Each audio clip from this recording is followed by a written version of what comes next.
Salut monsieur, Salut, pouvez-vous vous présenter s'il vous plaît? moi c'est René Mboussi Aboya, artiste humoriste, plus connu sous le nom de la légende dans la web série. Je suis aussi comédien, voilà. Parlez-nous de votre web série. Voilà, actuellement, je travaille sur deux web séries. L'ancienne, là, Les Baos, celle-là qui a remporté le Canal d'Or, qui continue de tourner. Et j'ai lancé récemment une nouvelle web série, ma propre série à moi-même, La légende des filles, voilà. Donc, c'est comme ça, moyen du moins, de saturer la toile, comme on dit. Et puis, ce sont des web séries qui relatent notre quotidien camerounais, voilà. Parlez-nous de monsieur Aboussi, le parcours de l'homme. Qui est l'homme? Boussi, c'est beaucoup de casquettes. Là, déjà, d'abord, le cadre où on se retrouve, c'est d'abord, Et la faculté voilà, d'éducation, de sciences c'est déjà humaines. d'abord un étudiant-chercheur en lettres modernes françaises. C'est un chef de bureau de l'orientation à la faculté des sciences de l'éducation. C'est un artiste comédien et voilà. Donc, c'est tout ça à la fois. Et d'où vous est venue l'idée de créer une web série? C'est Euh, déjà, nous sommes, comme je disais, je suis comédien, donc moi je fais dans le théâtre, je fais dans le cinéma depuis peut-être 2007. Et à partir des années 2015-2016, je me familiarise avec le net et je vois les autres, les pionniers, par exemple Ruby la comédienne qui évolue. Ensuite, j'ai découvert les Pagneux, Moustiquet, ainsi de suite. Donc je me suis dit, j'ai dit à mon petit frère qui est Cola Sucré que bon voilà, en montant aussi un projet comme celui-là et lançant parce que voilà, le net donne plus de visibilité que de rester là à faire des CD pour vendre. Le CD ne marche plus maintenant, c'est le net. Et puis on a lancé le projet, il a marché, voilà. Quel est votre système économique?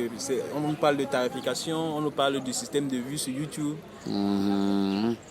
Oui, oui, en fait, nous sommes lancés dans YouTube sans savoir déjà d'abord qu'il y avait ce système-là, que ça pouvait apporter des revenus. Et puis voilà, on a découvert, on a eu la chance de découvrir, du moins on a découvert que ça payait et puis oui, ça paye. Donc, on nous dit généralement qu'il faut domicilier le compte YouTube à l'extérieur du pays pour que ça fonctionne. Est-ce que c'est toujours vrai? Oui, puisque YouTube n'a pas encore de siège au Cameroun, mais on peut décider de domicilier le compte YouTube, la chaîne YouTube dans un autre pays, mais le compte bancaire, il est domicilié ici au pays. Ça veut dire que lorsque votre chaîne monétise, YouTube vous demande maintenant de lier cette chaîne à un compte bancaire par lequel on va seulement vous virer votre argent. YouTube s'en fout de savoir d'où vient le compte bancaire. Vous mettez votre compte bancaire et votre argent ne transite par personne. Elle arrive directement dans votre compte. Beaucoup de gens ont peur, ils se disent, bon voilà, comme YouTube n'est pas installé encore au Cameroun, si on fait, ça va d'abord transiter, on va mettre le code de quelqu'un à l'étranger. Certains ont même commencé par là, en donnant le compte de l'un de leurs tiers à l'étranger. Et après, il y a eu des problèmes de finance. Non. YouTube permet de mettre directement ton compte et puis voilà. Et surtout qu'il y a des sous-traitants aujourd'hui parce qu'il y a la base de données YouTube qui te présente tes revenus. On appelle ça le YouTube Studio qui te présente tes revenus. Et maintenant, c'est toi qui commandes à YouTube Studio de virer ton argent par un compte. Maintenant, il y a des agents comme Menta Music qui se chargent de travailler avec YouTube, d'envoyer leur à l'agent, de faire transiter l'argent de YouTube à eux pour te verser dans ton compte directement. Donc, on fonctionne comme ça là. C'est facile, c'est pas dur, c'est facile. Ok, je vous remercie. Et dans vos web séries, nous constatons que vous traitez des sujets les uns aussi divers que les autres. Vous pouvez nous en dire plus? Oui, Quel est le ma but, bande. quel est le but de vos séries? Est-ce forcément pour émouvoir, susciter de l'attraction, susciter des rires, éduquer? Déjà, nous sommes tous naturellement comiques. La preuve aujourd'hui, on a Cola Sucré qui évolue seul, qui a une grosse chaîne qui explose. On a Ulrich Takam qui bat tous les records au Cameroun. On a Larissa Manfo qui est professionnelle du théâtre parce qu'elle a un master professionnel à l'Institut des Beaux-Arts de Fumana. Donc, les gars sont déjà naturellement prêts. Maintenant, les sujets qu'on décide d'aborder sont des sujets camerounais. Pourquoi des sujets camerounais? Pourquoi on a décidé de roter, du moins ôter, de changer de sujet à chaque fois, c'est parce qu'il y a tellement de thématiques à traiter dans notre pays. Il y a des vidéos où on décide de juste faire plaisir aux fans, parce que l'art, c'est déjà d'abord faire ça, se faire plaisir. Donc, on fait une vidéo juste pour que les gens se marrent, mais généralement, lorsqu'il y a une actualité dans notre pays, lorsqu'il y a un phénomène qui est en train de s'abattre, lorsqu'il y a quelque chose de nouveau, alors on monte un sketch amusant, mais sur cette thématique-là. Voilà. Est-ce que... et par rapport à ce qui concerne la loi 1076, quel est son impact sur vos activités? Avez-vous quelque chose à dire concernant cette loi-là? Déjà, non, j'ai été vraiment surpris de voir qu'une telle loi veuille être proposée, parce que vous savez, moi je suis artiste, je me suis enregistré par exemple à la Société depuis 2009, jamais je n'ai reçu de droit d'auteur ou quoi que ce soit. Je me suis affilié au ministère des Arts et de la Culture, j'ai ma carte d'artiste du ministère de la Culture depuis 2015.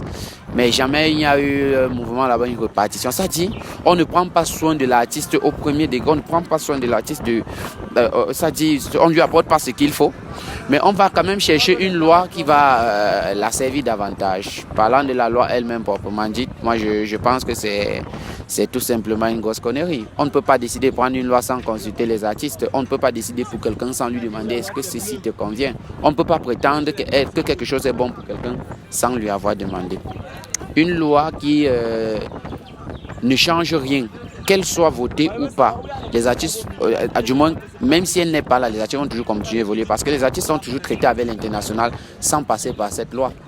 Et on connaît tout ce qui se passe généralement au ministère lorsqu'il faut avoir à traiter un dossier. C'est-à-dire, pendant que tu traites à l'international, tu dois passer par le national ici, là. C'est le national qui te fait perdre tout ton financement. Dans la loi, moi je suis surpris qu'on ait un ministre de la Culture qui est un artiste à la base et qui veut monter une telle loi. Une telle loi. Je dis non à la loi 1076. Parlons de cette loi-là. Elle vous demande d'avoir des agréments à chaque fois que vous avez un projet à l'international.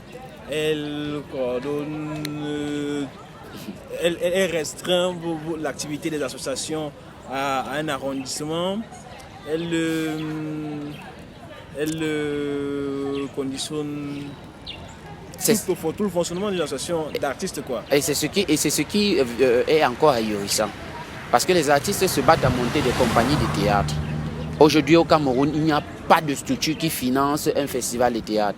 Donc lorsque vous avez une compagnie de théâtre et que vous voulez faire un festival, vous êtes obligé de demander l'aide à l'international. Ces compagnies de théâtre-là ont toujours jonglé, ils se sont toujours en sortis avec l'aide internationale. Maintenant, on dit à ces compagnies de théâtre-là que comme vous fonctionnez comme ça, maintenant vous allez venir repasser par nous. Ça dit que pour aller demander l'aide, tu as besoin d'un accord du ministre. Pour monter même ton association, tu dois avoir un agrément qui va finir à un certain moment, 5 ans après, tu dois encore demander. Et après maintenant, lorsque tu vas même recevoir cette aide de l'international, cette aide de l'international passe encore par le ministère. Je vous avais dit que dans ce ministère-là, c'est connu de tous. Quand un artiste a un financement qui est prévu là, les administrateurs de là-bas prennent 10%. C'est connu.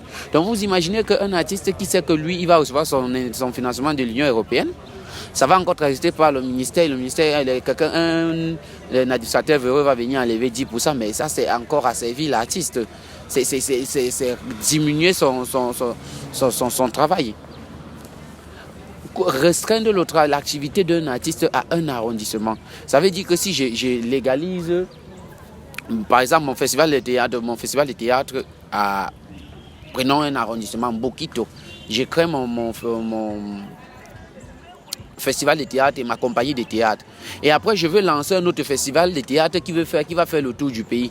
Je vais chercher autant d'agréments dans chaque arrondissement ou alors je vais passer le temps à prendre les agréments dans chaque arrondissement.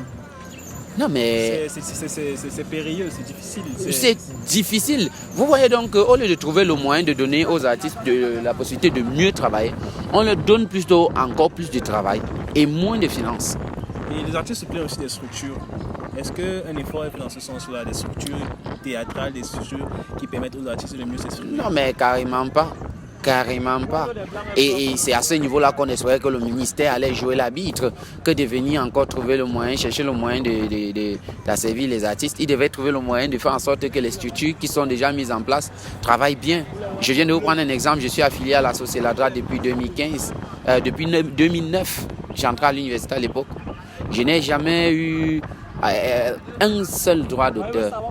Un seul droit d'auteur. Je suis Canal d'Or, ça veut dire que je suis en activité. Je suis parti en Belgique représenter au Cameroun pour les rencontres internationales de théâtre universitaire, ainsi de suite, je fonctionne. Mais un seul droit d'auteur, jamais. Voilà, c'est les choses qui devraient interpeller le ministre, où le ministre devrait dire, ok, comment fonctionnent ces structures? Que d'aller prendre une loi qui va encore... Beaucoup d'artistes aujourd'hui fonctionnent parce qu'ils visent des financements internationaux. Voilà. Quelles sont les solutions que vous apportez à tous les maux sociaux, tous les maux qu'on peut rencontrer dans le domaine artistique, dans le domaine théâtral, dans votre secteur d'activité? Je voudrais déjà d'abord que notre ministre lui-même déjà se rappelle de son époque. Moi, je l'ai vu à l'école primaire, je faisais quoi que inventaires quand il est venu faire mini-pampan chez nous. Ça veut dire qu'il se rappelle de la grande époque où le théâtre, même le théâtre pour enfants, il n'y a plus. Qu'il se rappelle de l'époque où le théâtre, où l'art de manière générale avait sa place dans cette société. Et c'est sa mission là-bas qu'il amène ça là-bas, qu'il se bat déjà d'avoir amené l'art à ce niveau. Maintenant, qu'il décide de créer non pas des petites fédérations, mais une grande fédération dirigée par le ministère de la Culture. Et différentes fédérations en fonction des domaines. Parce que quand on dit l'art, on voit seulement la musique. Non. Qu'on crée une fédération des comédiens, une fédération de quoi, ainsi de suite. Et après, maintenant, moi, la plus grosse solution, généralement, je dis, j'ai l'impression que ceux qui nous dirigent refusent juste de trouver la bonne solution. Parce que je suis sûr que si ils décident de dire aux brasseries, par exemple, moi, je vais parler la terre à terre, d'augmenter la bière de 50 francs, comme ils ont fait récemment, parce qu'on ne sait pas pourquoi ils ont augmenté la bière. Ils ont augmenté la bière 50 francs. Et dans chaque 50 francs consommé, dans chaque bouteille de bière consommée, il y a 50 francs qui est retiré pour reverser au ministère de la Culture pour payer les artistes pour leur travail, pour payer les artistes, pour financer les projets, et qu'on arrête le vol qu'il y a au ministère là, que lorsque tu demandes de l'aide, on te coupe 10%. Non. Finance à ce niveau, on n'a pas besoin d'augmenter parce qu'avec la responsabilité sociale des entreprises, si la responsabilité sociale des entreprises est orientée dans le sens de l'accompagnement ou bien de l'aide aux artistes, ce serait pour moi mieux que d'imposer un 50 francs de plus aux brasseries. C'était juste un exemple pour dire que parmi tant d'autres, c'est-à-dire que toutes ces entreprises-là, oui. La politique gouvernementale peut simplement imposer à ces entreprises-là que ok, vous devez vous investir dans le truc. Soutenez un artiste, soutenez un domaine de la culture, ainsi de suite. Vous voyez, même ici à l'université, il y a le ballet universitaire, le YUM, le truc, mais il n'y a pas une structure qui, lorsque ces entreprises-là, ces groupes culturels-là veulent s'exprimer, il n'y a pas une entreprise qui les habille ou alors qui leur apporte le rafraîchissement, ainsi de suite. Non. On peut, à un certain niveau, lever notre culture, mais en y mettant tous du nôtre. Voilà. Comment on fait pour participer dans vos web-séries, à un épisode? Bon, généralement, lorsqu'on a un nouveau tournage et qu'on a besoin de nouveaux comédiens, on lance un casting. Et après le casting, et puis ben voilà, on a lancé sa phase de répétition et on tourne. Et puis voilà. Pour mettre un épisode sur pied, de finaliser, ça peut prendre combien de temps? Généralement, puisque nous faisons les épisodes de maxi 10 à 11 minutes, cela nous prend parfois une semaine et demie. Donc, de la conception du scénario, après la conception du scénario, nous allons dans la phase de répétition, la distribution des rôles. Après phase de répétition, on répète tous ensemble. Lorsqu'on a fini de répéter,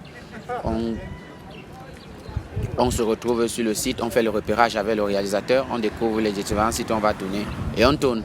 Lorsque nous avons fini de tourner, le monteur rentre avec les roches, il finit le montage, il étalonne et il envoie maintenant au community manager. Le community manager se charge de la mise en ligne et de la professionnalisation, c'est-à-dire il booste, il cible un public, une région, ainsi de suite, avant de mettre en ligne. Voilà. C'est-à-dire que... c'est tout un circuit, c'est une industrie. Et beaucoup de gens croient que c'est facile. Bon, beaucoup de gens pensent que c'est facile, mais c'est pas facile. Lorsqu'ils voient un épisode en ligne à 15h30 ou parfois quand il n'est pas encore 15h30, il a dit on attend, c'est quoi, pourquoi ça traîne? Parfois ça traîne parce que la connexion ne passe pas. Donc ça a bloqué peut-être chez le community manager pour la mise en ligne, etc. Voilà. Le mot de fin, le message que vous voulez transmettre. Voilà, moi je conseille aux jeunes, en dépit de tout ce qu'ils peuvent avoir comme difficulté dans le milieu artistique, moi je prie les jeunes de s'y lancer, d'y croire, parce que c'est une énorme possibilité d'emploi. C'est une énorme possibilité pour se faire de l'argent, surtout aujourd'hui avec les réseaux sociaux qui payent. Certains d'entre nous se font 1 500 000 au mois, 2 500 000 par mois. Le temps de payer nos différentes équipes, chacun peut se retrouver avec 300 000 par mois par de la web série. Donc, moi, je ne peux que demander et encourager tous mes jeunes frères à se lancer dans l'art s'ils ont la passion, s'ils sont passionnés, se jettent dans l'art et puis ça va aller. Je vous remercie. Ah, c'est moi qui vous remercie.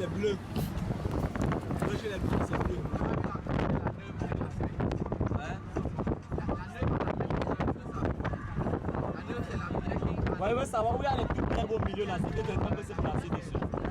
Il y a les petites qui sont là comme les solitudes.